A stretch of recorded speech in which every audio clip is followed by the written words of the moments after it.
Hello everyone, Ace here, and today I have some more news with regards to short Fat Otaku, as he has now decided to find the Eastman Memo perfectly forgivable, and that Trump is no longer utterly irredeemable in his eyes. Oh, don't get me wrong, Dev still thinks that the Eastman Memo was a coup attempt, which it wasn't, but this change of heart is not a result of Dev changing his mind on what the Eastman Memo was and was not. No, it is instead because Dev has now decided to take up the position that what he believes to be examples of coup attempts and election fraud are perfectly forgivable so long as those attempts fail. This latest revelation was found in the weekly SIP for November 17th of 2024, where Dev decided to weigh in on the election fraud committed by the Joe Biden campaign during the 2020 election with regards to the suppression of the Hunter Biden laptop story, as well as getting government agents to officially declare it to be misinformation, both acts being examples of election fraud via misinformation. Specifically, Dev decided to argue that because the Streisand effect kicked in, that this attempt at election fraud failed, with the bigger picture implication of course being that we should not hold this over the head of the Joe Biden legacy, nor should we view him as uniquely unfit for the office of being the President of the United States.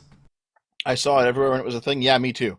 Dude, as soon as that video, as soon as that article was pulled down, Twitter fucking exploded with outrage. Like, they're censoring it. Oh my God, spread it around, talk about it, share screenshots. Like, it was fucking everywhere. It was like this idea that if only the story had a bit more traction, people would have voted against Biden. It's such a ridiculous fucking stupid idea.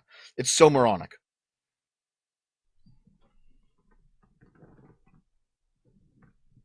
Yeah, most people fucking knew about that story.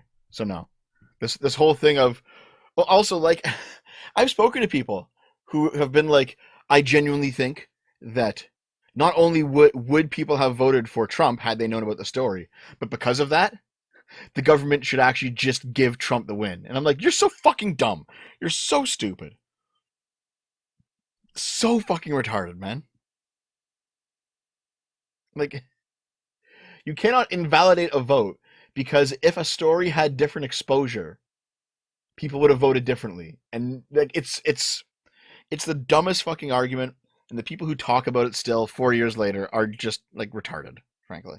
Of course, since Dev is clearly the most good faith person that has ever existed, and is a man that has never once said a lie, and has always applied his moral standards equally and fairly, it is quite clear, therefore, that if he believes these things about Joe Biden, then he must believe these things about Donald Trump as well. That because the Eastman Memo failed, even though Dev still falsely believes that the Eastman Memo was a coup attempt, the sheer fact that it failed means that we shouldn't hold that over the head of the Donald Trump presidency, that we shouldn't find him uniquely unfit for office. Of course, that's not actually the case, and Dev is just once again being a partisan hack, pretending to argue both sides while giving the most mildest criticisms of one, and then claiming he's giving the most mildest of criticism towards, say, Donald Trump by claiming that Donald Trump is worse than Woodrow Wilson when Woodrow Wilson brought the Klan back. Some of my more eagle-eyed viewers may also no doubt know that Dev is essentially reverting to a previous position he held with regards to the election fraud committed by the Joe Biden campaign, a position that has gone down in infamy and has become a classic case study of Dev's partisan nature in practice, regardless of what he actually claims. I've said it before and I'll say it again, Dev is not a real centrist. He hates real centrists like myself, in fact, nor is he a real liberal. In fact, he openly rejects classical liberalism on the grounds that he believes that it would result in the decay of society, to the degree that he has even openly stated that he would sooner support communism or fascism over the anarchy that he believes classical liberalism would create. And yes, I am well aware that the problems that he is pointing out aren't actually problems with classical liberalism, but instead the mainstream establishment liberalism TM, that can be more accurately described as a monster wearing the skin of fake liberalism as a suit. But the main point I'm making here is that Dev's politics and practice, much like his hairline, resemble Mussolini more than actual liberalism. And that's before we get into the fact that Dev supports state-sponsored violence against his political opponents. There is one final thing I want to bring up, though, before putting this particular video to rest, and that has to deal with the Watergate scandal, and what Dev's current stance on the Joe Biden campaign during 2020 would mean if applied to the Watergate scandal. It is of note that Dev himself, despite being a self-proclaimed expert on American politics, doesn't actually know what the Watergate scandal was, or the role it played in the 1972 election. This was revealed back in the weekly SIP for August the 27th of 2023, when I sent a super chat pointing out back then that Dev's positions on the 2020 election with regards to the Hunter Biden laptop story and the suppression of, if applied to the Watergate scandal, which was technically reported on during the 1972 election cycle, well, if Dev applied his standards now to the Nixon campaign back then, he would ultimately have to defend the Watergate scandal and Richard Nixon.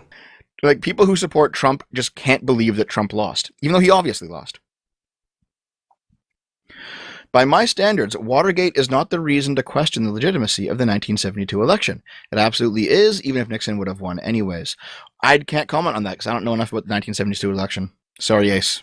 So yes, Dev doesn't really know much about the Watergate scandal, but the big takeaway is that were he to once again apply his standards now to the Nixon campaign, he'd have to defend it. He'd have to say that because the Watergate plot failed, that it should be perfectly forgivable for Nixon to do that, and that Nixon shouldn't have been forced to resign. Because, let's be brutally honest, Nixon would have won either way, election fraud or not. He simply wanted to have a record as having the most one-sided election victory in US history. The more reasonable position to take is that it doesn't matter if your attempt to commit election fraud failed or succeeded. It's still election fraud and is still unacceptable. We shouldn't defend Nixon for doing it, and we shouldn't defend Biden for doing it. And the fact that both Nixon and Biden committed election fraud is valid grounds enough to call the very legitimacy of the election itself into question, regardless of whether or not their attempts at fraud were successful or not. This is why, once again, in the 1872 election, for example, despite the fact that Ulysses S. Grant carried states such as Arkansas and Louisiana, whose elections were rigged against him, the electorates for those states were still thrown out, even though he won despite the election fraud against him. This is why Dev's defense of the Joe Biden campaign and the election fraud it committed is fundamentally flawed, because it simply does not matter if the election fraud attempts are successful or not. There's still examples of election fraud. Now, once again, I'll be leaving links in the description below to the 2 weekly SIPs that I have used in this video as sources, so you can check them out for yourself if you should so desire. But in any case, this has been Ace. Hope to see you guys again soon.